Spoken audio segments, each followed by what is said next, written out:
Well, Cup is back. We have a couple wide receivers like Nico Collins that we have to finally admit, okay, he may be elite. So let's dive into this. Starting off tier one, Jefferson, Tyreek. There's nothing to really discuss, right? I mean, Justin Jefferson is just out there every single week, pretty much. Double-digit targets. Been a couple touchdowns he's had that actually kind of got called back, and he could have even had a bigger season so far.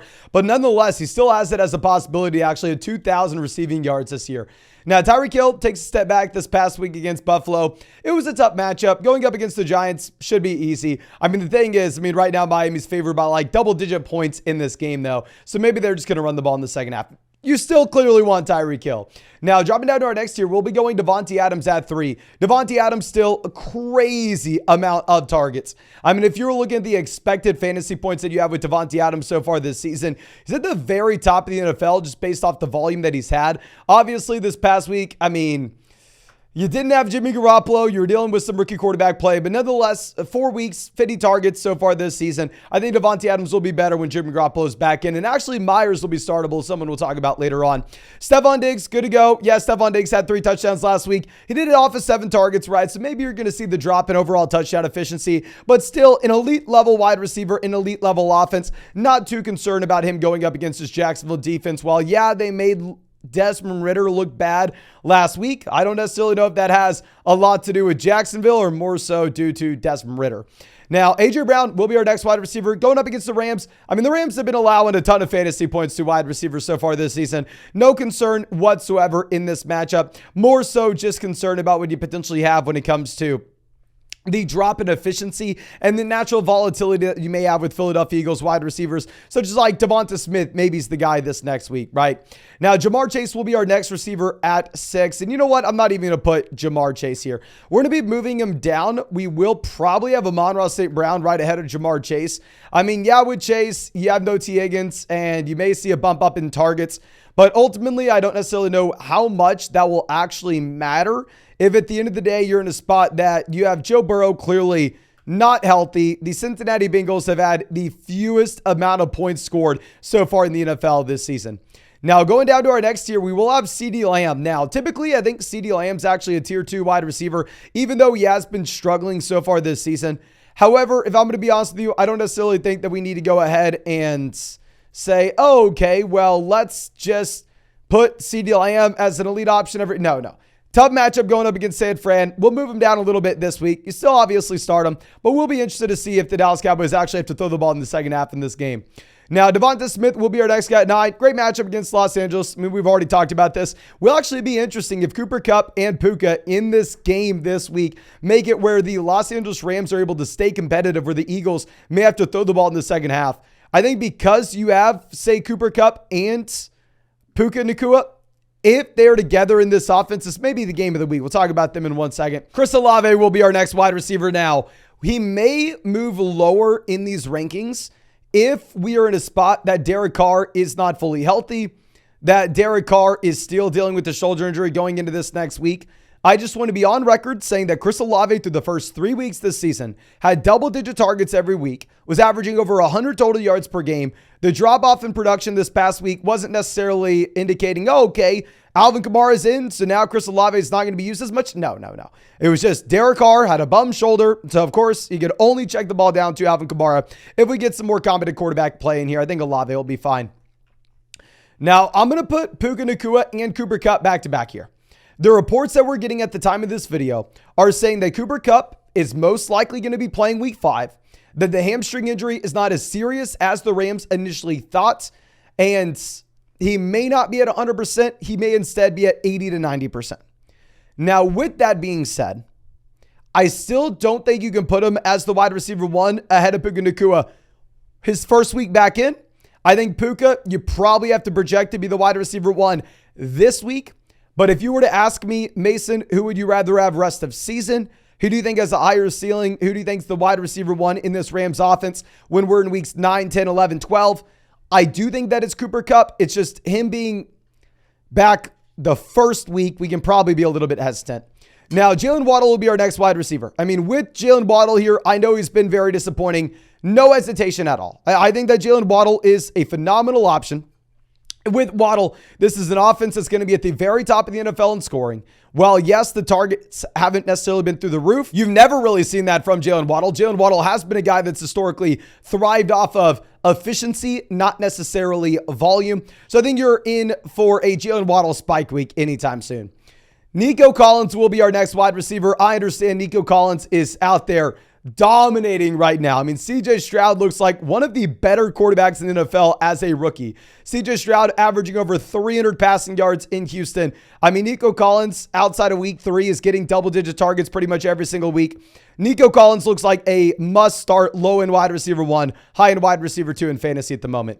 And then Brandon Ayuk will be our next wide receiver 15, going up against the Dallas Cowboys. Tough matchup. This is actually the first game where we can say San Francisco maybe is going to have a close one. I believe San Fran's favored by about 3 points in this contest.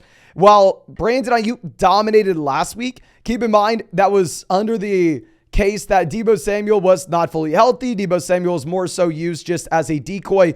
I think if Deebo takes a step forward in this game, maybe you see a step backwards from Ayuk. Now, Michael Pittman will be our next wide receiver at 16. Anthony Richardson looks really good. The issue is obviously Anthony Richardson's going to take a lot of the fantasy points for himself in this offense with them going out there and running the football. It is a really good matchup going up against Tennessee. I mean, if you remove the Cincinnati game, Tennessee's pretty much been the worst defense in the NFL in terms of allowing fantasy points against them. I think Michael Pittman Jr. has showed that he has the consistent target share. Anthony Richardson looks pretty damn good. It's a great matchup. I'm in on Pittman. Now, as we pull up our next tier, let me remind you, if you have not done so already, hit that like button, subscribe to the channel if you play fantasy football. And if you want to check out any of these pick'ems this weekend, my favorite one right now is actually going to be Nico Collins for more than 58.5 receiving yards on Sunday. You can find those on Underdog Fantasy. On Underdog, if you use promo code FLOCK, you're going to get a 100% deposit match up to $500. Plus, on Thursday, you're going to be getting a Justin Fields special pick'em. If you're new to Underdog Fantasy, more than less than half a total yard going up against Washington.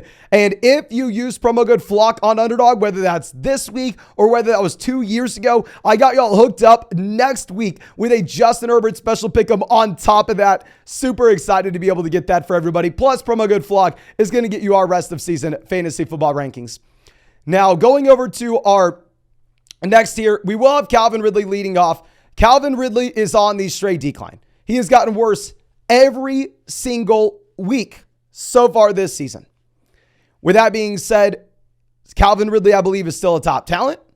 Even though I wasn't really drafting him aggressively, I still think that honestly, maybe I shouldn't have faded him as much as we did this offseason. And honestly, like I have no Calvin Ridley anywhere, but I'm just expecting a big bounce back. Really, the limiting factor has been the overall quarterback play from Trevor Lawrence. Now, Deebo Samuel will be our next wide receiver. I know Deebo gave you the big old goose egg this past week, but ultimately, I think he was just a decoy. Ultimately, I don't think he was fully healthy in this game. I think Deebo Samuel will be much better going forward.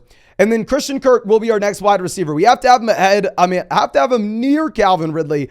Most people would say that he needs to be ahead of Calvin Ridley based off what we've had with Christian Kirk over the past few weeks. However, I stand by that. I think that the reason we've seen this Christian Kirk emergence over the past 3 weeks has been the departure of Zay Jones out of this offense.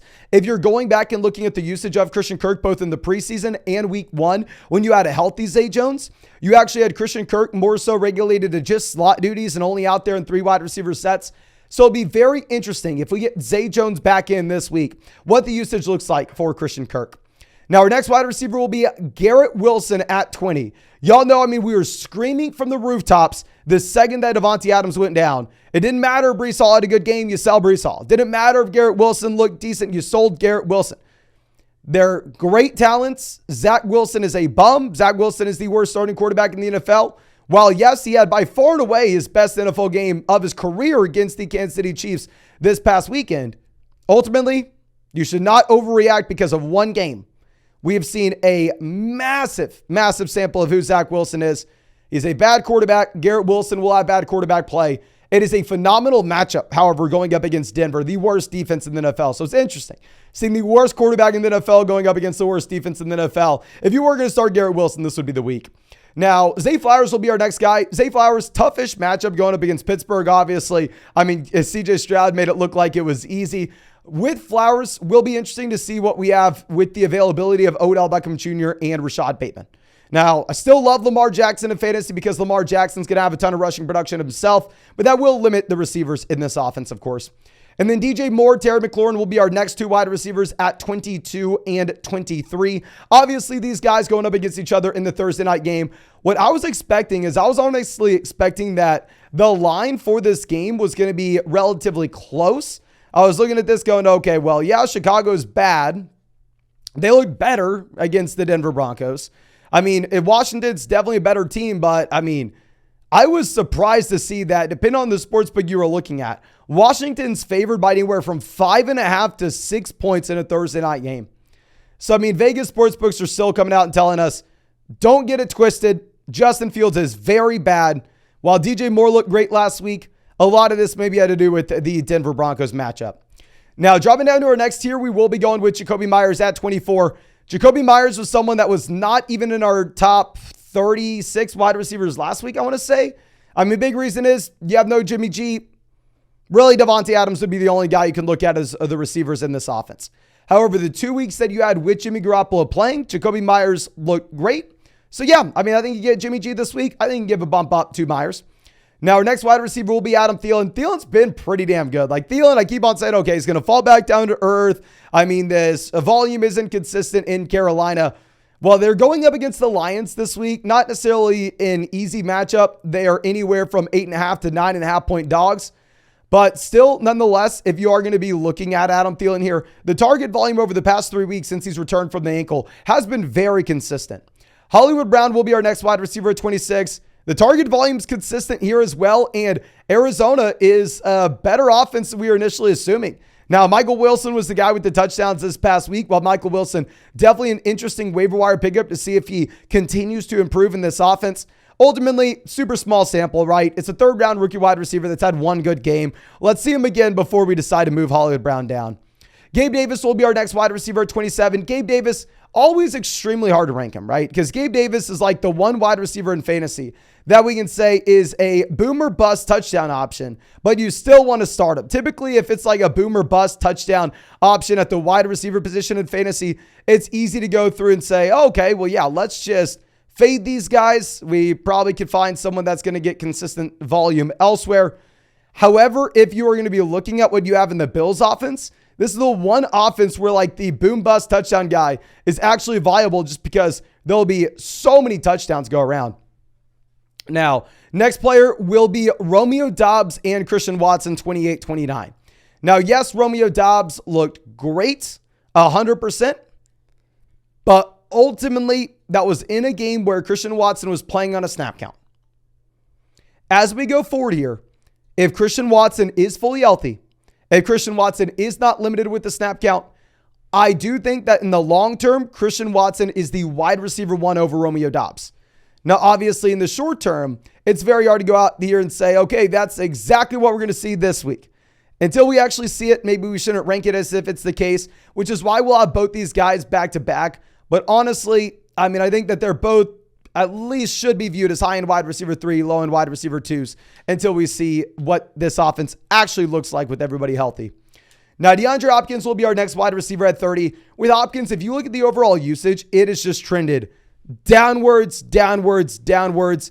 DeAndre Hopkins has been a wide receiver that's very difficult to get too excited about. I mean, he's dealing with the ankle injury. Last week, you thought maybe he could have been okay, just given the fact, oh, okay, well, you have no Treylon Burks, blah, blah, blah. No, even without Treylon Burks, I mean, the man's absolutely doing nothing for you in this offense. So, super hard to get pumped about DeAndre Hopkins. Now, our next tier will be led off with Jordan Addison at 31. With Addison, I was willing to buy in last week. I mean, he finally got me. I was like, okay, the route participation's going up and up and up. Even though I didn't believe in him early on to start and we were waiting for the long-term upside, maybe we can go through and we can start him right now. And then all of a sudden, we have just no passing volume whatsoever from Kirk Cousins in this offense because they easily win this game. However, going up against KC here, this is not going to be that situation. Going up against the Chiefs, it's not like they're going to be able to run the ball with Alexander Mattison and Cam Akers in the second half. Now, George Pickens will be our next wide receiver at 32. With Pickens, you have no Pat Freiermuth, you have no Deontay Johnson. So you'd assume, okay, well, there are a ton of targets to go around.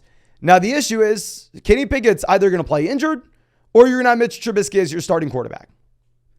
You don't love the matchup going up against Baltimore either.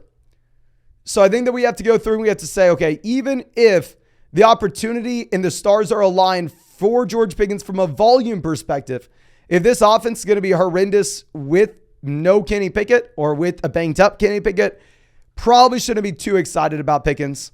Then Michael Thomas, our next guy. I mean, I still think that Thomas is a viable wide receiver 3. It all hinges on what we're going to get from Derek Carr. I mean, it kind of throw Pickens and Michael Thomas into the same bucket, right? We're going to go Pickens out of them because Pickens is the number one target in this offense, where obviously Olave is the number one target in New Orleans. But we're going to have to be waiting until we get some quarterback updates with these injuries. So, of course, I mean, I will go ahead and I'll keep live streaming every single day, keeping y'all posted with the injuries for Kenny Pickett and Derek Carr.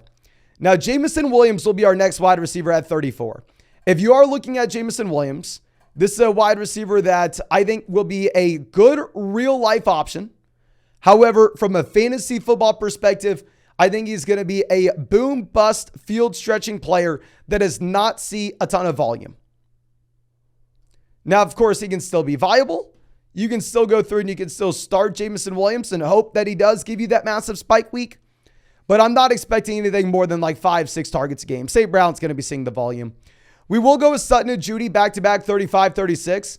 I mean, we're expecting that Marvin Mims is going to continue to increase his role over there in Denver. And also, it's just a really tough matchup going up against the Jets. I mean, the Jets have a great defense. We saw them almost shut down Patrick Mahomes last week. And yeah, with Sutton and Judy, I think it's going to be hard to get excited about them with this matchup in particular. Drake London will be our next guy. Good matchup against Houston. Drake London almost had 2 touchdowns last week as well. It's just like, I don't know if we can trust Desmond Ridder. The Falcons said they're sticking with Ridder. This is going to be a team that looks to run the ball whenever they're winning the game. They're probably going to have more rushing attempts than passing attempts against the Houston Texans here, given the quarterback play, plus given the fact that you are in a spot where they're actually favored in this contest. Now, our next 2 wide receivers will be Jahan Dotson, Tank Dell. Tank Dell, I mean, kind of gave us the head fake where he told us he was the guy, not Nico Collins, in weeks 2 and 3. Then we had to learn that it's actually Nico Collins here. And then Jahan Dotson, I mean, desperate wide receiver 3, wide receiver 4 play if you're dealing with injuries, if you're dealing with bye weeks, but not necessarily someone that we're super pumped to start immediately. But I think that's all I have for you. Again, thank you so much, ladies and gentlemen. Drop a like in this video. Subscribe to the channel if you play fantasy football. And of course, if you want to check out any of those pick'ems, like I said, my favorite will be Nico Collins for more than 58.5 receiving yards this week. You can find that on Underdog Fantasy. With promo code FLOCK, you're going to get a 100% deposit match up to $500 on Underdog. Plus, you're going to be getting our updated rest of season fantasy football rankings and tiers.